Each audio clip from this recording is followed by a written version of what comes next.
First thing I'm going to say is the dad bod is not cool. Okay, the dad bod is actually killing you because you have too much estrogen, not enough testosterone. Testosterone is our number one male hormone. It makes us who we want. And unfortunately, testosterone gets a bad rep. Testosterone gets lumped in with aggressive men who are big and muscle building, but that's not what it is. It's our livelihood. And some people will say, "Oh, you got too much testosterone. Keep it down."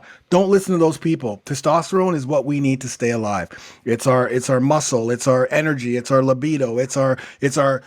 Listen, suicide rates are the highest they've ever been in men in 35 to 50 years old to 60 years old because there's a lot of things going on, but testosterone has a lot to do with. There's a lot of studies that correlate that, right? And so we need to take control by first knowing where we are. Go get your testosterone levels checked.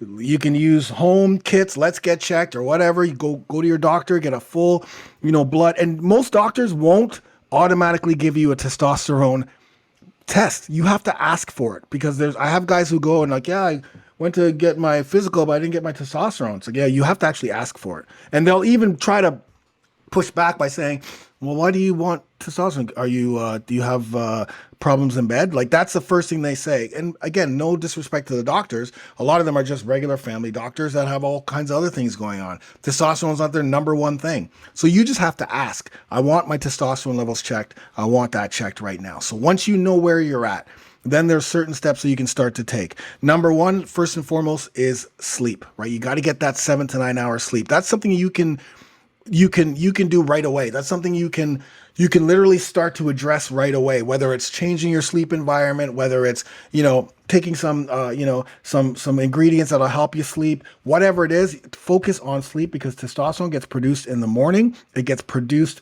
during REM, rapid eye movement, our deepest sleep cycle. And so we want to make sure that we're getting good quality sleep. I say 7 to 9 hours, but even if you get 6 or 5, if that's quality sleep, you're going to be good. But that will make a huge difference, not only in testosterone, but also in belly fat too. Because again, low testosterone, that's where that belly fat comes in. That's where that estrogen comes in.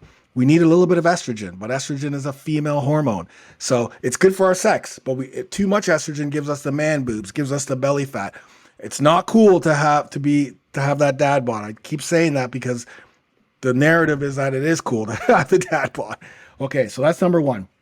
Number two, cortisol, keeping stress levels down. I know we have a lot going on in our lives. Okay, specifically now there's stress already in the back of our minds because we're still in a pandemic, and depending on where you live, it could be very stressful already. But we need to make sure that we don't have the chronic stress. We need to take heed of our stress. We need to write down what's stressing us out, and we need to address what's stressing us out. We got to keep the cortisol levels low. We do need cortisol in the mornings when we wake up, when we work out, during times where it's fight or flight, when we have to focus. We do need that, of course. Small bouts of cortisol, but it's the chronic, which most of us have, that causes belly fat storage, causes low testosterone. So we just need to manage that. And the best way to manage it is attacking what's stressing you out. Don't be afraid to attack it. It may take it longer. You may be very uncomfortable, which it usually will be uncomfortable to take on what's stressing you, but you've got to address it or else it's going to sit in the back here. And the other thing about sleep too, sorry, go on. No, I was just going to say, let me ask you a question. Do you notice that by addressing sleep first and getting that taken care of, it's going to help probably alleviate a lot of the unmanaged stress in your life? 100%, 100%. Yeah. One of the things I tell people is that before you go to sleep, write down the 3 biggest things you have to do the next day. Write it down and then put a small plan together. It'll only take you 10 minutes. But I've been doing that for years. I write down, here's my little, my sheet here. I'll write down exactly what I have to do the next day, right? And then that's it. I don't have to think about it. I'm not even worrying about it because I already wrote down. I wrote it down, didn't think about it. You got to write it down on paper because that's going to show you what the action plan you have planned out. I have to pick up my daughter tomorrow. Then I have to go to hockey, right after. How am I going to do that? Well, if you don't write down the plan, okay, I'm going to pick up my daughter. I'm going to drop her off quickly. Then I'm going to tell her to blah, blah, blah. Then I'm going to go to hockey. I'm going to pack my equipment I'm going to pack my equipment in my car so I don't forget. Like, you can plan that, and then you're not thinking about it when you're going to sleep. You're not thinking about the daughter and the hockey and the presentation you have. You already have that taken care of. And when you start doing that, you're going to see your stress levels slowly subsiding, and you're going to be more proactive at getting things done, getting things done that you need to get done. So now let's talk about nutrition. Okay, this is the biggest Yes. piece. This is the biggest piece. And it's the simplest piece. I have to make this piece so simple because I'm dealing with men 35, 40, 50, 60, 70. We're not chefs, we're not cooks, we're not, we've been fed a lot of different types of diets, but it's simple. It's, we need, first of all, you need a starchy carb, a healthy starchy carb, complex carb.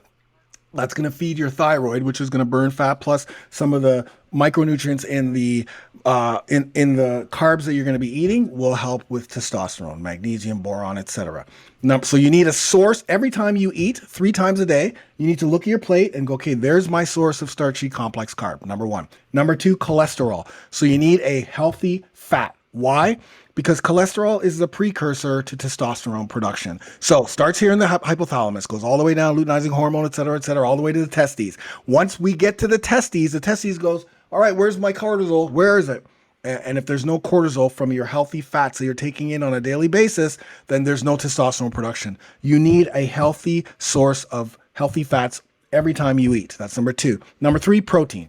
That's a no-brainer. We need a source of protein because our bodies don't naturally produce protein. So we need it from an outside source, but it's also the building blocks of our muscles or, the metabolic processes and our bones, et cetera, specifically as we get older.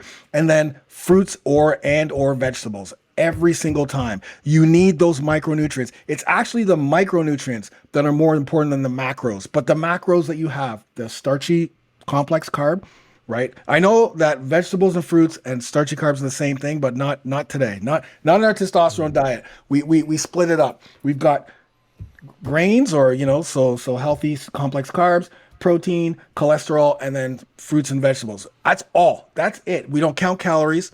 We don't even care about calories. We just care about having those things on your plate because they're going to supply you with the foods with the micronutrients and the nutrients that you're going to need to help not only with testosterone, but help your thyroid so you can burn fat.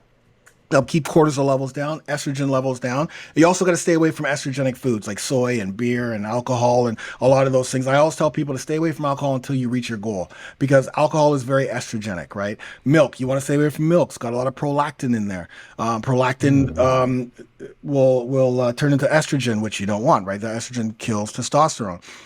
Processed foods, sugars, all of those things you want to stay away from until you get where you need to be. Then you can start introducing those things in. But generally, once you get to where you need to be, you're not going to want to introduce those things because the foods that you can eat are key. So for me, the first week you're in the program, we're talking about nutrition and we're just don't worry about counting calories. Don't worry about, weighing your food. Just have those things on your plate. That's it. And it's 3 times a day. That's it. Because the carbs are going to give you the energy you need. We don't need the 5 to 6 times a day anymore. That's old school thinking.